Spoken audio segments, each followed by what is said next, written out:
Welcome to the first episode of the Future of Work is Diversity podcast by LD Talent. Here we discuss remote engineering teams, entrepreneurial struggle, and tech-driven economic development. Be sure to follow LD Talent on YouTube, Facebook, Twitter, and LinkedIn for more updates. I'm Monisha from Nepal. And I'm Gobi from the US, and we're not only LD Talent founders, but also your co-hosts on this podcast.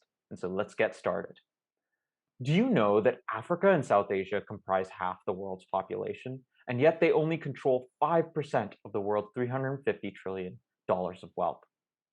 With nearly 4 billion people, there have to be millions of incredibly intelligent, creative, and motivated people, talent, held back by their country's poverty. Right, but poverty and wealth inequality have existed as long as humans have been around. No one has solved this, so what makes the 21st century different? Well, three things. One, for the first time, the majority of the world, that is around 66%, have access to ubiquitous communication and computation, aka the internet. Two, remote work and digital payments, including crypto, have become mainstream in the post-COVID new normal.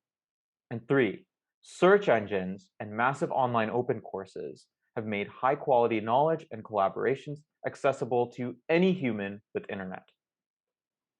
That future of work vision sounds like the US outsourcing to India, which started 30 years ago and never fully worked due to quality problems.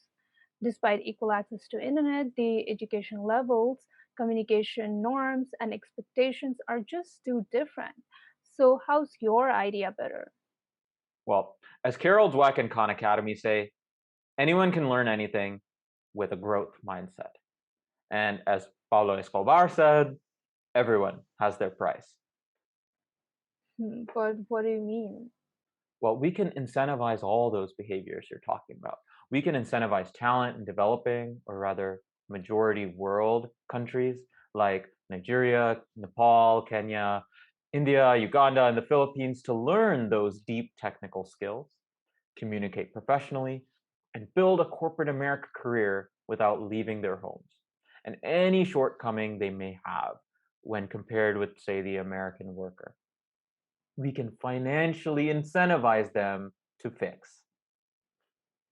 So it sounds like you're combining outsourcing and online freelancing with educational conditional cash transfer.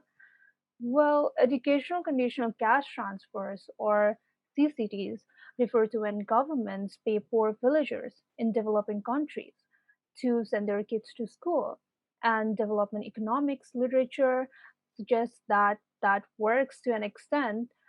It helps those kids grow up to be better educated and better earners. So, are you saying what if we apply this to the online workers instead? And if so, where does the government get that money in the first place? So that's exactly my point. And that's why traditional CCTs are not a silver bullet. But what if we make industry pay for their future workers' education upfront? In other words, what if we do an industry driven educational conditional cash transfer? What is that? That's not in any economics literature. Well, you see, industry always needs the brightest talent, whether it's engineers or designers or even entrepreneurs who sees global market opportunities. So what if we create communities of lifelong learners in majority world countries? When those tech workers and entrepreneurs succeed, both they and their communities create profit. And when the community creates profit, that can be used to fund more learners. Let me see if I got this industry driven educational conditional cash transfer straight. So, we social entrepreneurs can address world poverty and inequality by literally paying people to learn in demand skills and entrepreneurship and achieving profits and scale when those people seize market opportunities. Yup, our organization pays, say, a college grad in a majority world country to learn Python programming today. But we take a cut when they get a client next month. We pay them to learn entrepreneurship today and introduce them to, say, US customers. But we get a return on our investment when their idea succeeds. Our profits fund the next cycle of talent network members. And there's no government subsidies, No philanthropic charities required. This is the first model of CCT that works scalably within the constraints of capitalism. Interesting theory, but I would love to see how this works in practice, and also how diverse talent from Africa and South Asia can succeed in global remote workplaces. And you will in future episodes. But with that, we conclude today's podcast and the core theory behind LD talent, that is industry driven educational conditional cash transfer. Be sure to subscribe to our podcast on Spotify, Apple, or Amazon, and follow LD Talent on YouTube, Facebook, Twitter, and LinkedIn. See you next time on The Future of Work is Diversity.